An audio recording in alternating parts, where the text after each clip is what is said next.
Hello, everybody. This is NGO Soul+Strategy.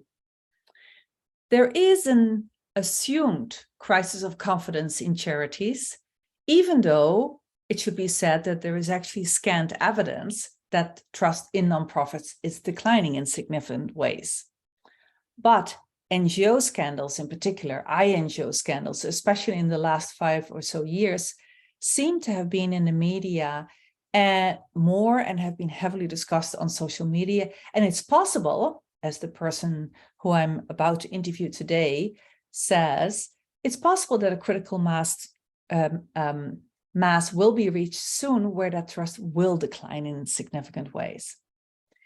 My interviewee today is Cassandra Chapman, who together with colleagues recently wrote an article that systematically reviews the academic literature on nonprofit scandals. And it offers a conceptual framework to do further research. That article was published in Nonprofit and Voluntary Sector Quarterly and is really interesting. Cassandra is an associate professor in marketing at the Business School of the University of Queensland in Brisbane in Australia. I myself have also written once or twice on INGO scandals in recent years, but more for a practitioner audience, and ask myself the question, to what extent some of the explanatory factors may be found in NGOs' organizational culture. And we will link to that essay, as well as Cassandra's essay, in the show notes. Cassandra, welcome. Thanks for having me. It's going to be interesting for sure. So Cassandra, as I said, associate professor in marketing at the Business School of the University of Queensland in Brisbane.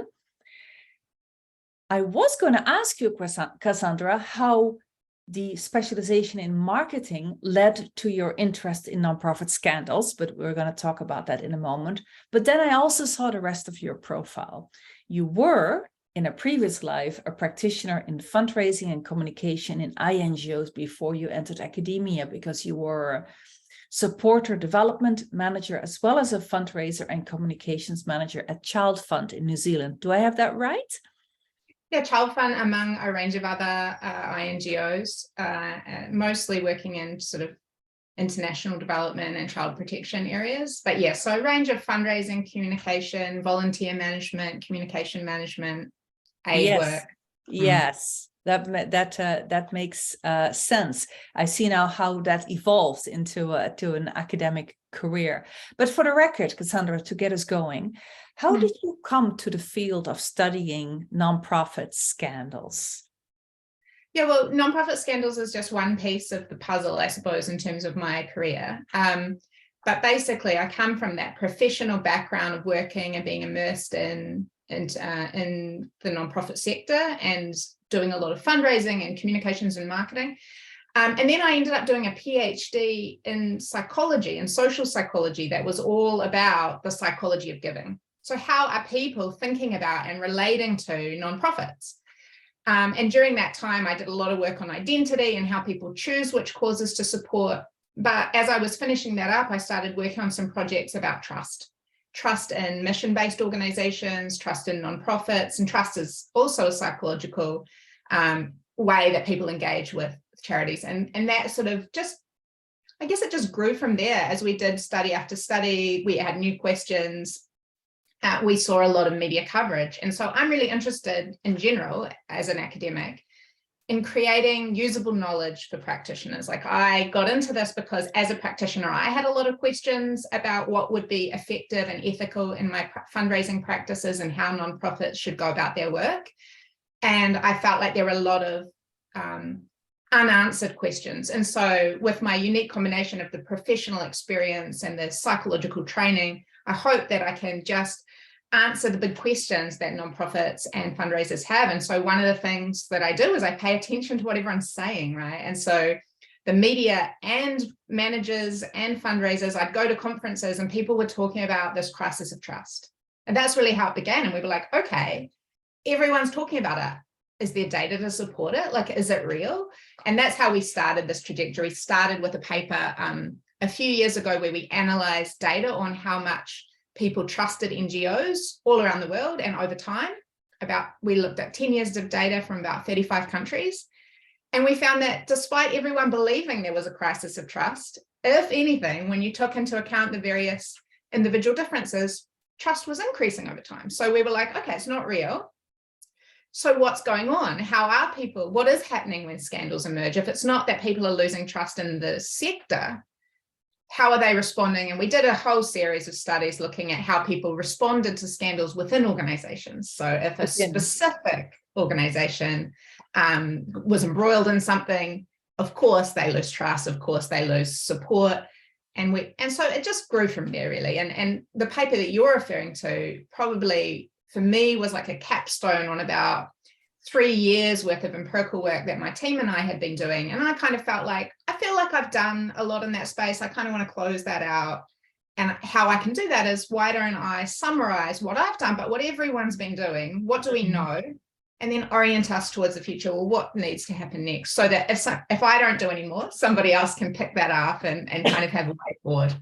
Interesting. 2 quick comments. Really like how you phrased creating usable knowledge for practitioners. As an academic, I could have identified with that definition myself when I used to be a pre-academic.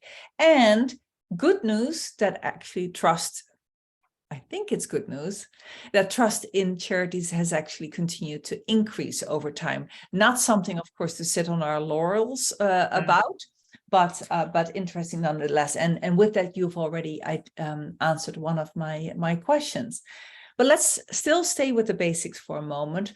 So what is your definition of a scandal that you use in the paper?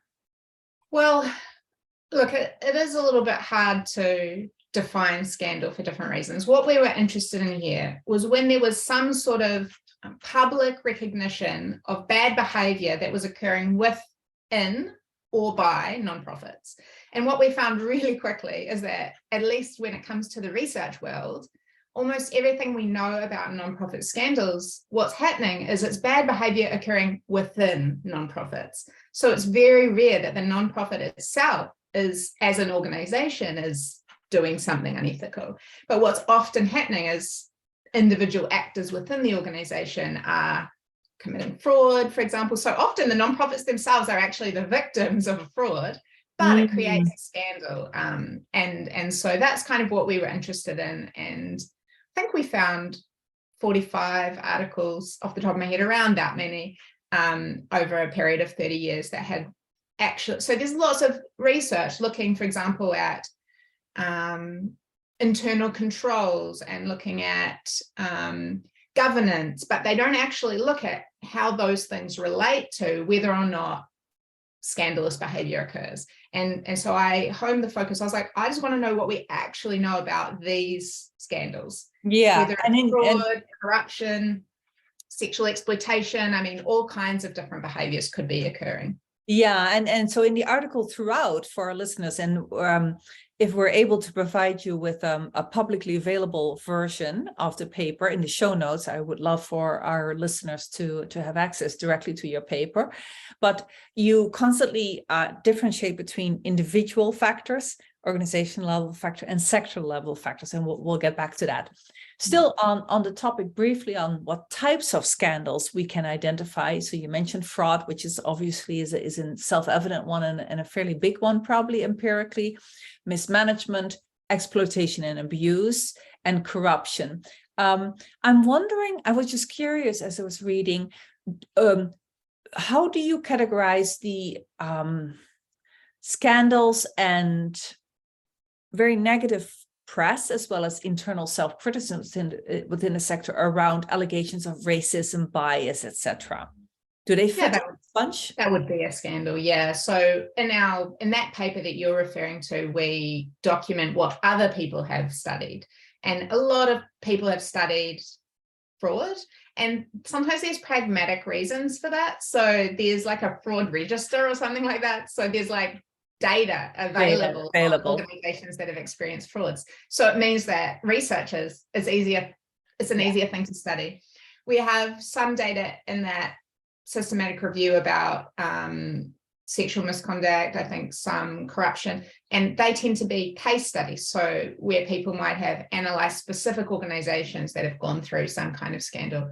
And in our own work, we've done a lot of experimental work, and we've used different kinds of ethical violations that could create the scandals. So we have looked at unethical labor practices, so using sweatshops, for example. We've looked at sexual exploitation, which, as we know, was a big part of some of the recent big scandals around Oxfam, for example. And we've looked at fraud. And we find in our research similar kind of outcomes across these different kinds of scandals. One thing that we have learned about type of scandal is that the consequences are much harsher for an organization if the scandal is like directly relevant to the organization's mission. So, for example, the scandal will be worse for Oxfam when the staff are exploiting vulnerable communities, because their mission is to protect and enable vulnerable communities. On the other hand, if it was, say, Greenpeace, I suspect our data would suggest that the scandal would be still there, but it wouldn't be as bad because their mission isn't about protecting vulnerable human communities, you know. And so if it turned out that Greenpeace was running like a cockfighting ring or something like that, then probably people would be like, yes, animals is one of your things, right? Makes sense, but I'm still glad that you are pinpointing that, because it's not necessarily something that I think I overlooked that actually in reading. So I'm glad you brought that to the surface. You also distinguish between two important broad categories. You have what we've so far talked about, integrity violations, and then you're commenting that competency related violations, so violations in technical skills and in reliability. You're mentioning that that is an understudied dimension that might or should potentially get the public's attention more so in the future. I'd like to come back to that later, but I wanted to just bring that to our listeners' attention in the beginning. So in the article, you distinguish also temporally, if you will, the drivers, causes, and prevention measures before a scandal and after a scandal, the investigation of consequences and how to recover. Can you tell us more about these two big phases, if you will, before we dive into some of them? Yeah, so, and we kind of conceptualize it as a temporal sequence, as you suggest. So you've got the causes of scandals, the scandal itself, what it is, what kind of scandal it is, and then you have the consequences of scandal. But we also believe that there's these kind of lever points where we can, for example, reduce the impact of the cause by having specific preventative measures in place. So this is something that you would put in place before a scandal emerges, but often organizations put in place after a scandal emerged to protect them from future scandal. Yeah. And these preventative measures might be things like having internal controls in your organization, having strong governance, like a board of directors that's overseeing things. And that just might mean that it becomes harder for the potential causes to actually lead to a scandal, because somebody's going to notice it and stop it in its tracks. And then after a scandal, you have how you respond. So there are consequences of scandal, and it's likely that no matter how you respond, there will be some consequences, negative consequences. But we've found by looking at these different research and our own research as well, that if you respond appropriately, such as issuing an apology or taking restorative action, then this can both diminish the current scandal and reduce the likelihood that you will, it will reduce the consequence of the scandal and also reduce the actual scandal that you're experiencing. People tend to be interesting. Both the consequences and the actual scandal. Exactly. We found from case study research that we read that actually one of the things that happens with nonprofits is the scandal almost becomes about the inaction or the poor response. So with Oxfam, a huge narrative around that was they knew about it and they didn't do anything about it, or they didn't go public with it or whatever. And so when it did come out, and then they went through those sort of trials, but where it turned out there was all this internal documentation from 2 years before, or maybe that was with Save the Children Run Short, but the scandal became the fact that here's this ostensibly good organization and why are they covering up bad behavior. And so, for us, we believe that how we respond as nonprofits because these things are going to inevitably occur in our organizations, somebody somewhere is probably going to do something wrong one day. Yeah. how we respond to that is going to be pivotal to the scandal we experience and also the consequences we experience. So just since you're talking about the consequences, let me jump ahead in what I was going to ask you a little bit. You say that when it comes to recovery strategies and tactics, that, as you already said, acknowledgement and, in fact, a quickly and voluntary breaking of the news on the transgression is a good way to help It could be. Yeah, I mean, there's so little research specifically on non-profit responses to scandals, so it's one of the areas that we feel more research is required. But based on what we know theoretically about what's going on psychologically for people with these scandals, based on the small number of studies we do have on response, absolutely a positive and proactive response is essential. And we know this from other contexts, that there's various ways that organizations can respond. And we have reason to believe, and our own research has been testing whether these responses work differently for nonprofits and commercial organizations. We find that they don't, they're equally effective. So that means we can learn from other contexts and say, yeah, being proactive, possibly breaking the news can be a good news story, right? Got it. If you go out there with we found this behavior and here's what we're doing about it. That's a good news story. Yeah. So, and that, you say, obviously goes together with apologies, strategic communication, focusing on positive impacts that the organization is still claiming to make. You say that continued celebrity endorsement is useful. Tell us more. Yeah, so all we could do in this paper is summarize what has been done. And there's been only a handful, I think maybe 6 studies looking at different responses. And so, for example, I think that was in the context of Save the Children's recent bad news. They found that when they were getting negative press, then having their celebrity endorsers go out on social media and share positive stories about the organization helped to buffer the negative news. And so that's one reason that in the paper we say, well, it looks like this is one thing that does work. We've found so far most of the ways that you respond can have a positive impact. So it's essential to respond in some way.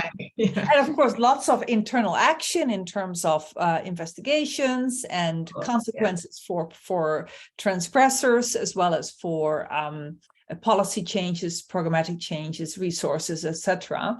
But interestingly enough, the paper also indicates that strategies of denial and diminishment, so claiming that the problem is not as bad as it seems, can also be helpful. There's just one paper that's looked at it, and they found that it did. So, when we write this paper, all we can do is summarize what has been found. I want to caution, because there's such a limited amount of research, and certainly in corporate context, if there's an ambiguous scandal, is unclear if they're responsible, diminishing or denying can be beneficial. I think my personal view, this isn't based on any particular evidence, but my personal view and my understanding of the context is that would be a risky endeavor for nonprofits who trade on trust and their moral integrity. And so if they were to deny or diminish, and then later it turned out that they were more responsible than they acknowledged, I think that could be devastating. My view, and based on my own research, is that a positive, open response, including where appropriate an apology and clear guidance on how the organization is taking internal action and how they will rectify the situation, is the best practice. And our research shows that works. Our research also shows that simply acknowledging that the scandal has occurred is also having a positive impact. So I'm just saying, I think as moral organizations, having the best practice of having that overlay of integrity is, for me, the best. But there is really limited research on this so far. So I hope that everybody who's listening is paying close attention to the nuances that Cassandra is indicating here. And then you say that at the sectoral level, there's not as much research, right? But public apologies from apex bodies in the nonprofit sector in respective countries, or peak bodies, consortia, etc., can help in rebuilding trust after a scandal. Do I have that right? So we say there isn't research on that, but we think it's possible that this is an important part of the process. And we would like to see in the future people to consider how a sectoral response from peak bodies, for example, could be beneficial, especially when there's a range of things emerging, which it feels like that sometimes feels like what's happening, right? Yes, yes, indeed. But, it's shocking when, it's like, well, everyone has these. I mean, our own research show why the media are so interested in nonprofit scandals. It's because we look at nonprofits as good organizations. We have certain expectations of them. When something bad occurs, it's shocking. And the media loves a shock story. So every time anything happens, it will be in the news. But isn't it also true? You say in the article that nonprofits are judged harsher for transgressions, for scandals than private sector organizations, because our expectations and assumptions about goodness are so deeply embedded, right? So yes, that's exactly it. It's called expectancy violation is the technical term. And it's we think they'll be good. And then if we get data that they're not as good as we thought, it's notable, right? We notice it. Whereas if big tobacco turns out to be doing dodgy stuff, we're like, yeah, of course, that they are dodgy. Yeah. That's not going to make headlines. And so, if we work in the nonprofit sector, we need to be resigned to the fact that we are under extreme scrutiny. And, if anything goes on, media will have a field day with it, and that's fine. So I think it would be interesting to see how peak bodies can play a part in responding to and diminishing scandals as a sector. And I don't know to what extent they are doing that, and I haven't seen research on it yet. Right. And just because our audience is pretty global, so when we use the word, for instance, peak bodies, we're talking about national clearinghouses or national apex bodies, collective bodies that represent nonprofits in either as a whole or in certain sectors at the country level, and that interest and their self-regulators and all of that. Yes, exactly. Yeah, I just wanted to make sure. One thing that I also thought, just a little tidbit that I found interesting, is that when it comes to fraud in particular, that maybe not surprisingly, but that transgressors, so people who violate the norms against fraud, are most likely to be in position of power, such as CFOs, chief financial officers and CEOs, etc. And that women and people with lower salaries in NGOs are more likely to commit fraud, but that men and older people, and especially those with higher salaries, are more likely to commit larger frauds. I thought that was interesting. Yeah, and that coming from various different studies. So sometimes it's hard in research because different people find different things. But my guess is that it might be that people lower in the organization might be in a high position of need, financial need, and that might lead them to be more likely to commit fraud. But then, of course, when people men and older people are more likely to be in those higher level positions of power and have higher access. And so that's probably why the frauds are greater when they commit them. Yeah, indeed. Moving to a couple of things around the consequences of scandal. So obviously scandals damage nonprofits' reputation, at least the individual organizations. Individual ones, yeah. Not the sector, right? Well, there's no evidence of that to date, but of course it's a worry. Yeah, and it can lead to fewer donations, fewer volunteers, financial struggles. It can even, in extreme cases, lead to bankruptcy. And we've seen that here in the US once or twice, where organizations had to fold when it concerned fraud or financial mismanagement around large institutional grants, right? Also, though, your article says this drop in donations is not always observed. So some organizations do not experience that. But again, that those ethical violations result in stronger sanctions by society, as we just said, I just think is interesting. So what I wanted to turn to now is the ones that you think are understudied, because I would love for this podcast recording to also be an encouragement for those of us who are academics or pre-academics who are listening in to maybe feel compelled to pursue these topics. Yes, and So, also those of us that work in practice to be inspired to go and find an academic partner and be collaborative, because academics are always looking for ways to collaborate with nonprofits and to be able to, because often nonprofits might have access to data or personnel to take part in our research that it's really hard for us. So, if you're sitting there and you're in a nonprofit, like, please reach out to researchers in this field. We always want to hear from you. So, well, that's a very good point. I'm glad you brought that up. So one of the things that you think remains understudied is these competency violations that are different from the integrity violations. So these violations in technical skills and reliability. Well, maybe the first question is, where and how do you think that distinction between integrity and competency violation can blur? Yes, it is a tricky one that we kind of grappled with in this paper, because in most contexts, they're obviously distinct, So when you're doing something that you could be extremely competent at being unethical, for example, right? Yeah. But the problem is, most of the research that has been done on ethical violations. So this is violations of trust and integrity, right? Right. But there's also a way that a scandal can emerge when an organization is purely incompetent. And so the challenge is that because nonprofits have a moral mission, we suspect that people perceive competence violations as integrity violations. Right. So You give don't you the example. Yeah, because it's like, well, your whole job is to do good, and you're doing good badly. It's almost like you're doing bad.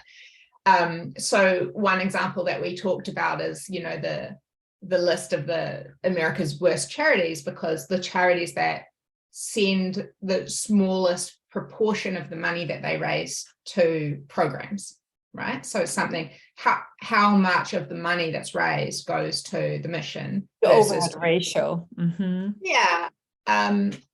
Now, if you think about it, you can think about this as a competency violation. So if you're not a very efficient and effective organization, you might find that you use a lot of your money. Like, maybe you're running the wrong kind of fundraising. Maybe you've got too many staff for your size, or maybe you're not investing in the right things for your growth.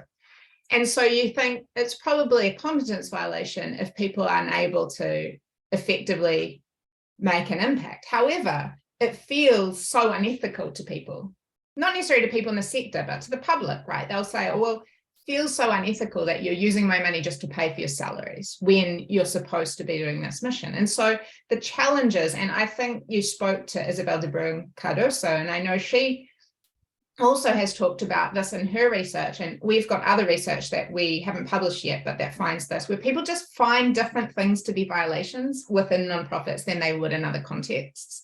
So, if you think about the kinds of rate of return that nonprofits get on their fundraising, right.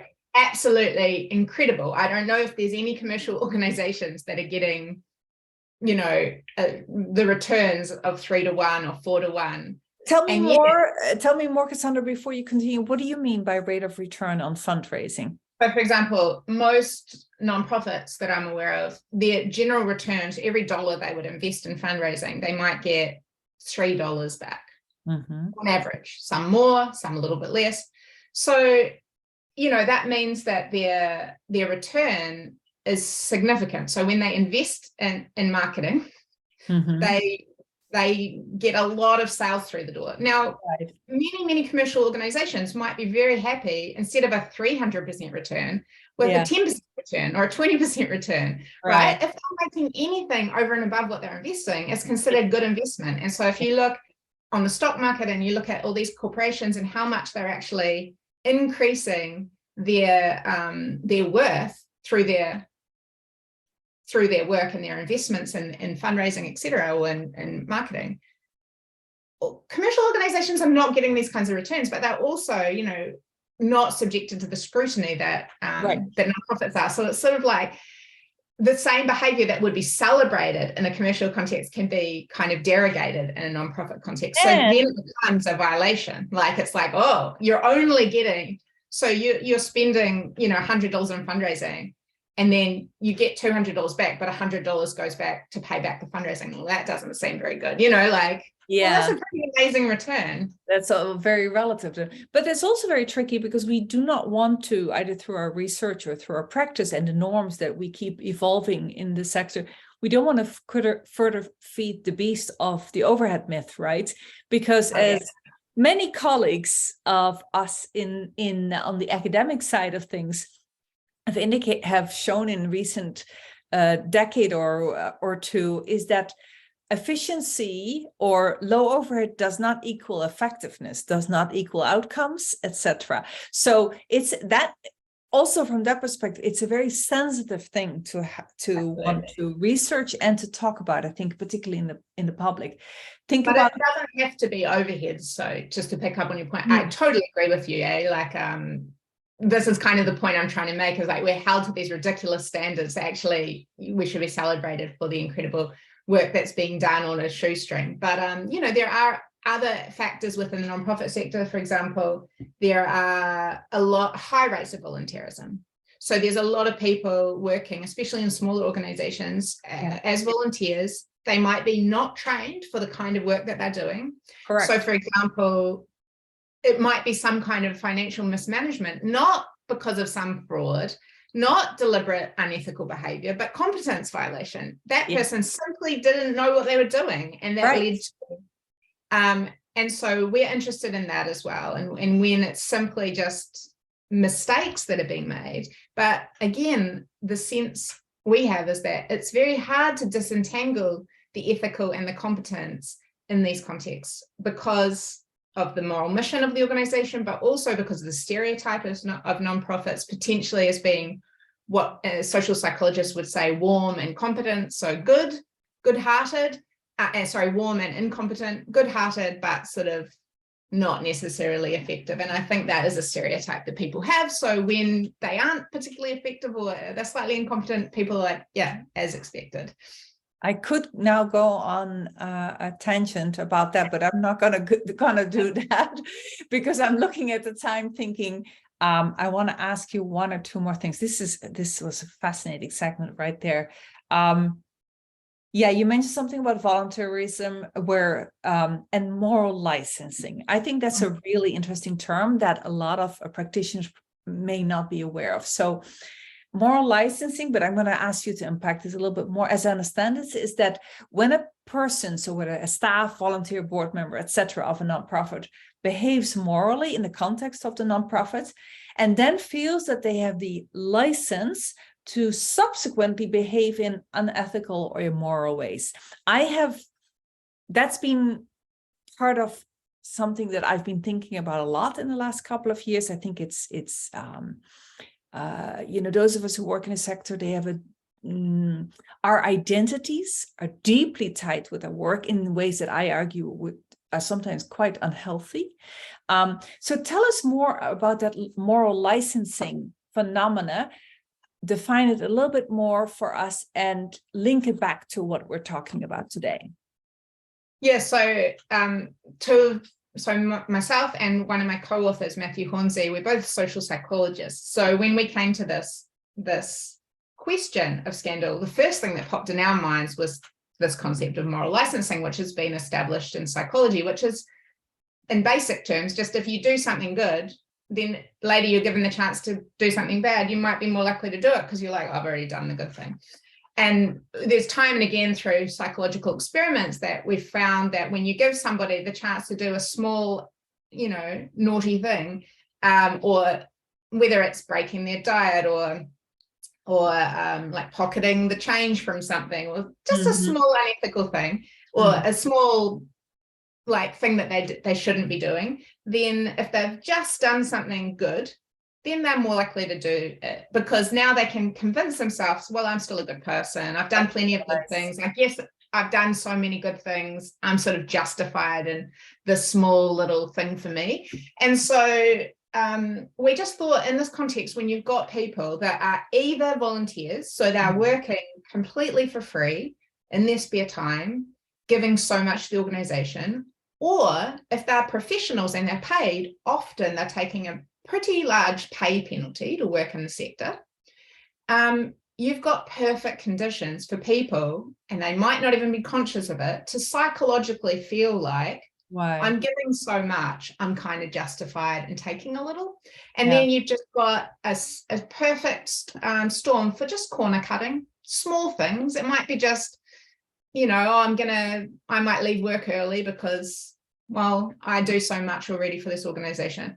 Then it might be just like, oh, I know I'm not supposed to take gifts from suppliers, but I'm just going to take home this bottle of wine. It's a small thing, you know, and then it might just escalate, right? Psychologically, things can just escalate behaviors.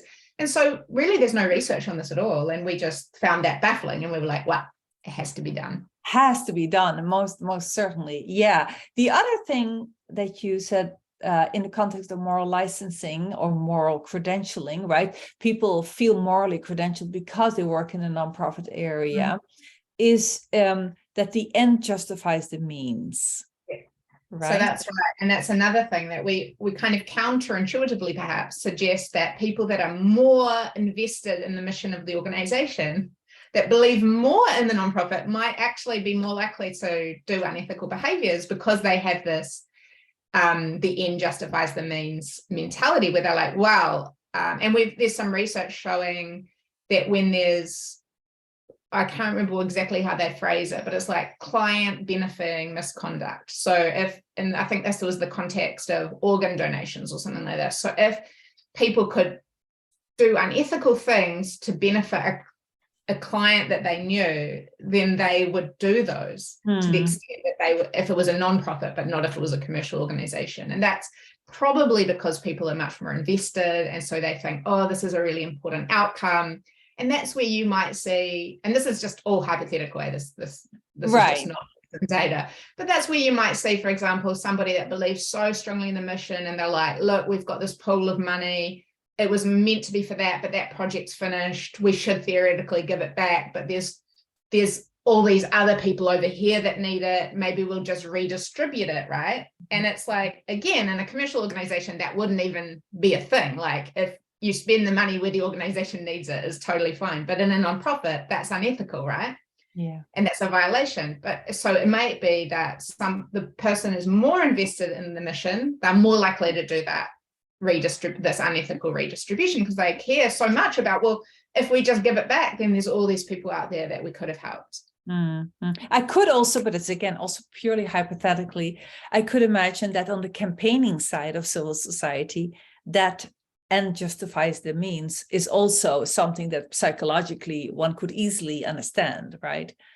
Yes. And it's not, I mean, just to be clear, these are areas we think research is needed. So there's no data on this, but it's just our theorizing about what we do know about psychology and what we know about the context. Is like extremely possible that this is occurring. Yeah, well, there's a lot of research agendas that you have alerted the academic community to, and you've said in this interview that you are warmly encouraging practitioners to come with data and with research questions that are interest and relevant to them as well. So fascinating. There's a lot more in the review article that we used as the basis for this conversation. So I strongly encourage our listeners to go to that. So Cassandra, to finish up, where can people go if they want to learn more about your work and the way in which you try to create, as you said so nicely in the beginning, usable knowledge for practice? Probably the easiest way to get access to my insights today is to follow me on Twitter or on LinkedIn, where I tend to share short, high-level summaries of new research that's coming out, usually my own, but also other people's. You can also search for me, Cassandra Chapman UQ. That Google search should find me, and you'll be able to email me directly if you have requests for any of the articles. I'm in the process of building a new website, which will be sharing summaries of the research and hopefully the articles themselves. It's not up yet, but it will be donorpsych.org. And hopefully, in the next month or so, that should be live. So if you would be so kind to share it, we can add that to the show notes as well. Wonderful. I think your research is dynamite. I think it's very important.